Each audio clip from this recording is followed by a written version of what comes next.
ay rated SPG. Striktong patnubay at gabay ng magulang ang kailangan. Maaaring may masiselang tema, lengguwahe, karahasan, sexual, horror o droga na hindi angkop sa mga... Iuuwi na nga sana ni Robert ang anak nga nila nito ni Betsy, subalit makakapuslit nga itong si Susan na kanyang asawa na mapakawalan nga itong si Betsy. Subalit makikita naman at mahuhuli nga sila nito ni Gina, kaya naman nga't agad ngang hahabulin ni Gina itong si Susan at ang kanyang asawa upang hindi nga tuluyang makatakas itong si Betsy.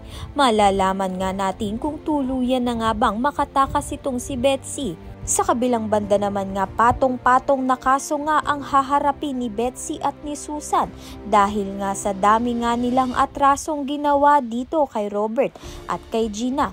Kaya naman nga't pagbabayaran nga nila ang kasalanang ginawa nga nila sa kulungan at mabubulok na nga sila nang wala nga silang kapera-perang pangpiyansa nga sa kanilang mga sarili. Wala na nga silang takas dahil nga hawak na nga ni Robert ang anak nila nito ni Betsy.